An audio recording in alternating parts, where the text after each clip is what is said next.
lourde tâche conclure li nit ñi wax mais d'abord dama leen di nuyu ñi nga xam ne ñoom laa sekkal jotaay bi muy les honorables députés les directeurs ici présents Ngagne Demba Somi Sène Jean-Michel Azer honorable Ndeye Marie honorable Abdourahmane vraiment xam naa ne gudd na du ma mën a lim ñi fi nekk ñëpp ñoom Bousso ñoo ngi leen di nuyu nos chers invités yi fi nekk ci autorité ñëpp ak ay xamel beral nuyoo suma benn xarit Ousmane Noreyni di ko ziar bu baax a baax il est toujours aux côtés de Jean-Michel je sais que s'il réussit certaines choses c'est parce qu'il y a des gens comme lui à côté de Jean-Michel donc vraiment remercier le bureau di leen nuyu remercier et nuyu également tous nos alliés politiques parce qu'il n'y a pas que Pastef mais il y a aussi socle bi nga xam ne moom lañ demee woon élection législative et les représentants de ces partis et mouvements sont tous là damay bañ lim juum mais vraiment ñëpp a ngi fi gis naa ñëpp pour ñëw jàppale JPS di féliciter la JPS communale à travers son coordonnateur Ousmane Sow vraiment di leen encourager parce que ñu ngi fexe di jàppale section bi et le parti doit vivre à travers ses instances à travers Mojib, JPS, Modab ak peut-être éventuellement Mopatchi bi nar a ñëw plus tard donc il y a beaucoup de choses qu'on peut faire pour faire vivre le parti comme nous l'a demandé le président Ousmane Sonko parce que n'oublions pas actuellement il est le premier ministre mais il est toujours le président du parti et je pense que dernièrement am na benn rencontre bu mu def ak les instances du parti et waxtaan boobu andi na lu bari ci lu nit ñu réere woon te vraiment mu andi ko leeral ko ba pare soññaat nit ñi je fais une mention très honorable au directeur de la maison de la presse dama bëgg ngeen tàccul ma ko bu baax ndax à chaque fois que ma woo ko ne ko dama soxla salle aussitôt mu jël toutes les diligences mais bii da cee raw parce que dafa jël alalam contribuer ci donc dama bëgg ngeen tàcc ma ko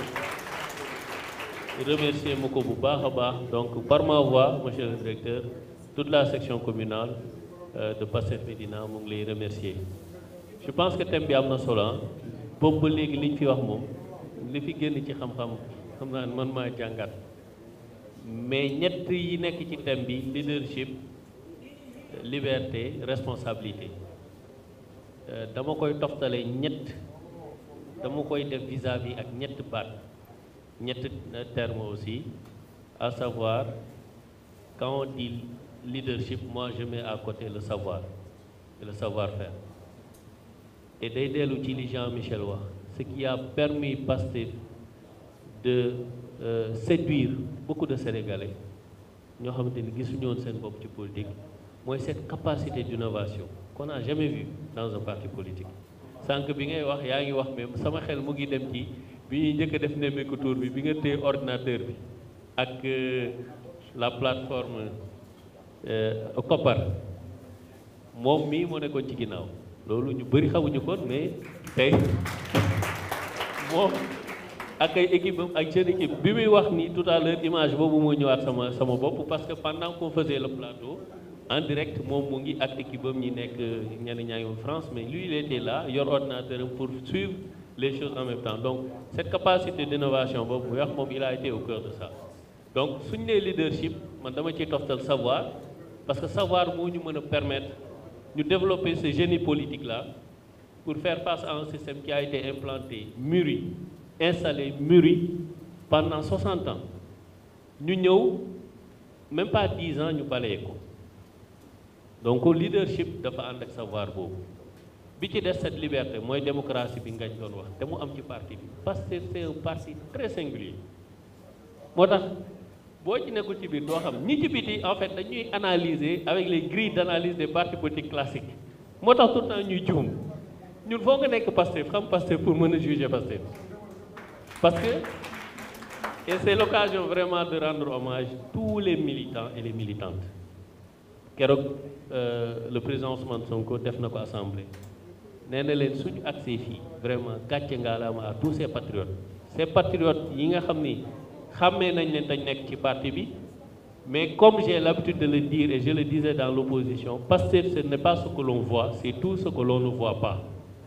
Cette partie qu'on ne voit pas et qui a sous-tendu le parti politique, donc nous avons fait donc cette liberté-là qui caractérise,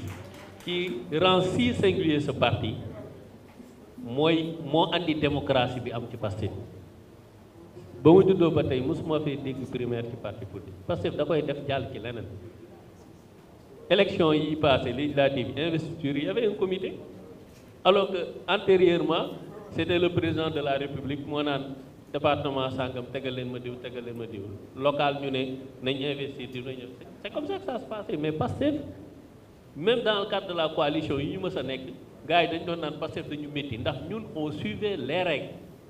suñu ñëwee ñu débattre et c'est le président de la République actuelle moo doon porter cette mission là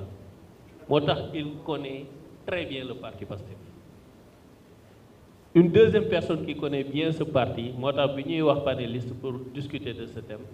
c'est Ousmane Abdoulaye Barrow. Koku, il a été, je dirais pas l'architecte, mais il fait partie des architectes de ce parti. Moi je suis Barrow, je me fais un plaisir, je suis mon bureau présidence, fait qu'au bureau, nous sommes parti. Et lolu moy mo ñu wara andi ci ñuy jang nañu jang. C'est pas parce qu'aujourd'hui on est ministre, on est directeur,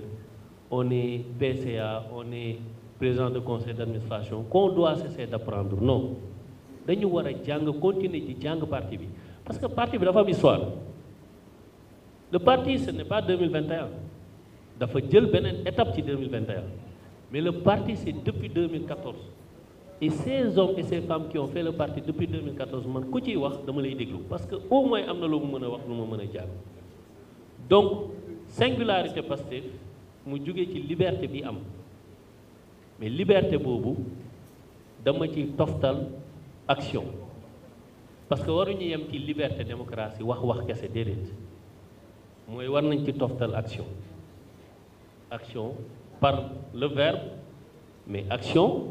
par le matériel donc su ci toppul rek liberté bi mooy gën a néewal doole action et boobaa lan lay jur wax lay gën a jur ko jëf te baaxul ndax ñun xameewuñ ñu wax askan wi li tax mu naw ñu mooy dañu duy wax mais dañuy ànd ak ñoom ci jëf moo tax ñun xaaruñu ba ñëw au pouvoir implémenter ay vacances agricoles patriotiques xaaruñu ba ñëw au pouvoir soog a créer comment dire ay cours de vacances ak ay dons de sang loolu xaaruñu ba ñëw au pouvoir c'est-à-dire que liberté bi ñu mën a am jëlee ko ci leadership beeg savoir bi ñëw ci liberté dañ cee toftal action moo tax kenn daawuñu wax ni yéen da ngeen di wax rek parce que suñu waxee à travers cette dimension de liberté mais aussi dañ doon jëf donc moo tax liberté bi foog muy ànd ak jëf ji nag mooy gunge parti bi. Le troisième terme qui a été utilisé ci thème bi mooy responsabilité nag boobu la ñu moo ñu fekk ci étape bi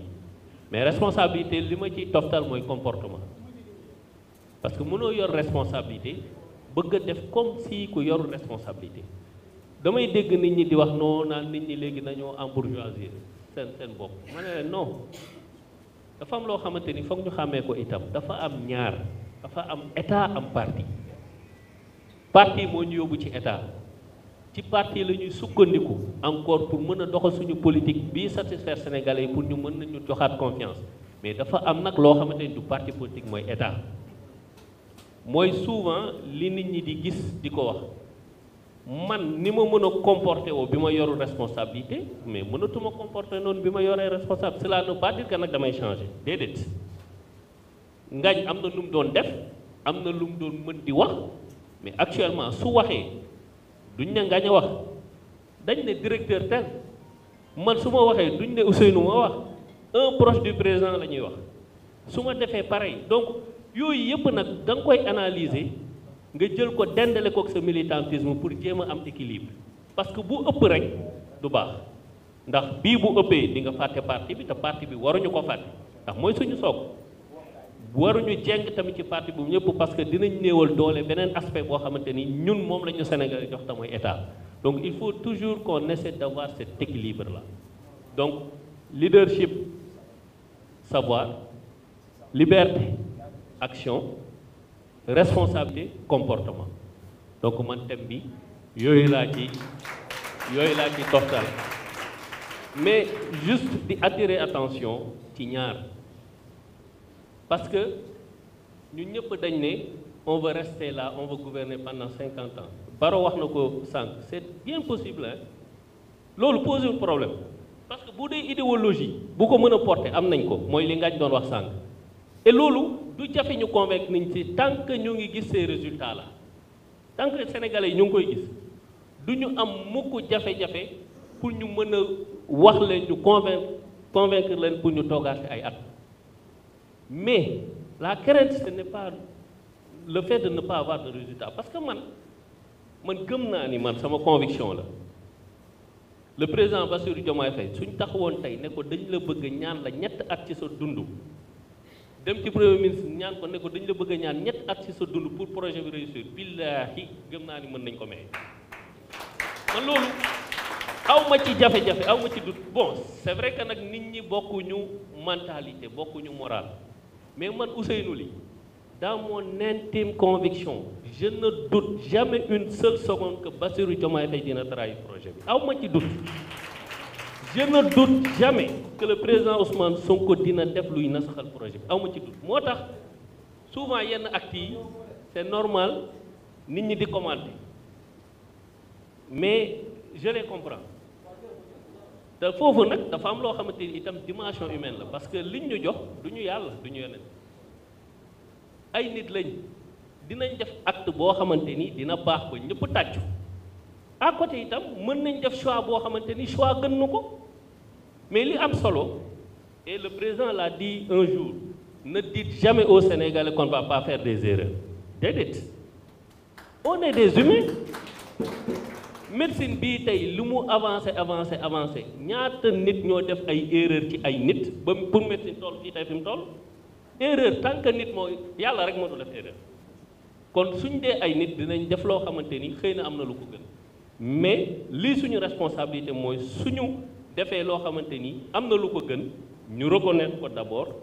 ba pare nangu dem jëli li gën te loolu ñi jiite tey am nañ humilité boobu kooku je suis très rassuré mais am na loo xamante ni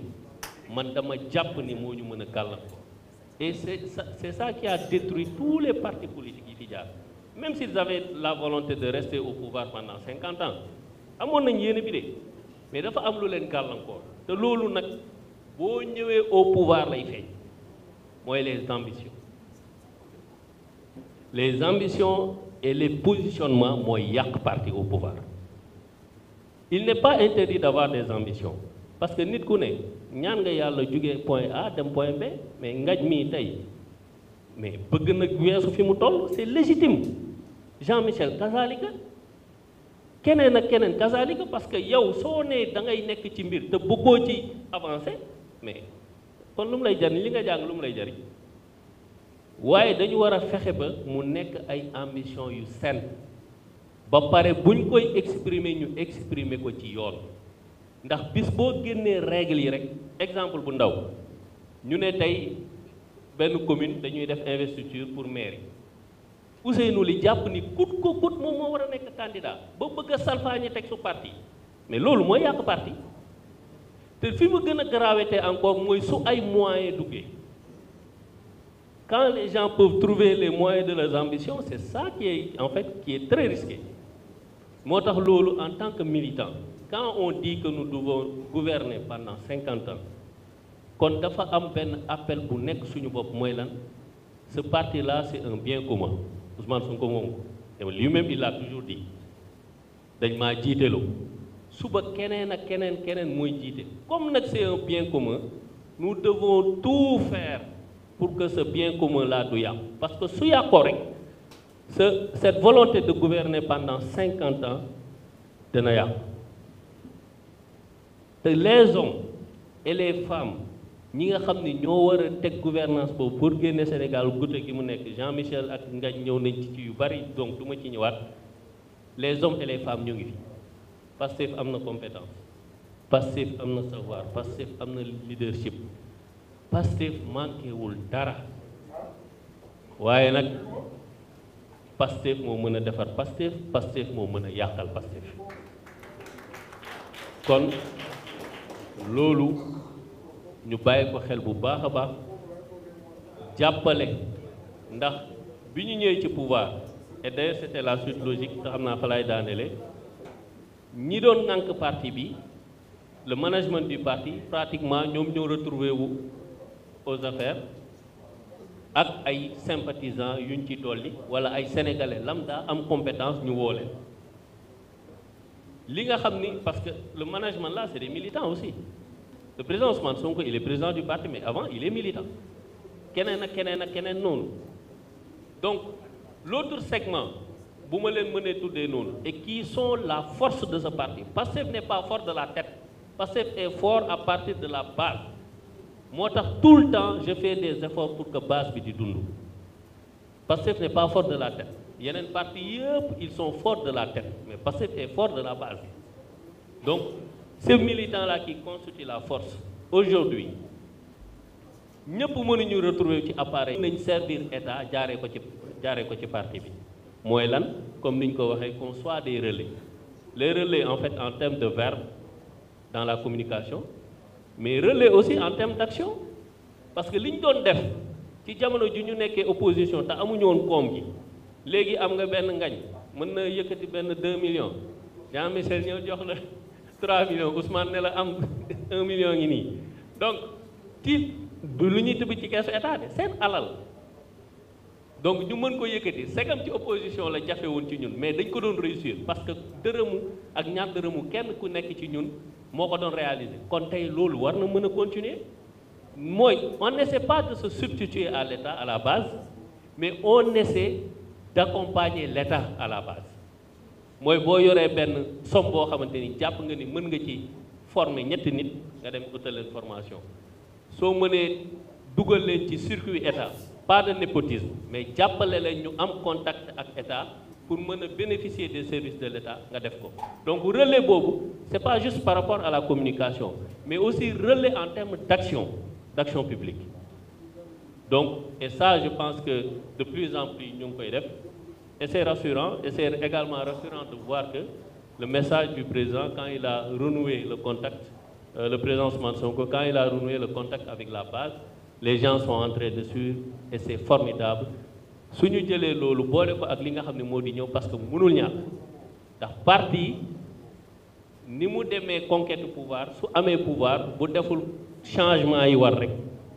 day andi problème te loolu boobu li ngañ wax mooy ñëw am mooy lal basak donc daal ci tënk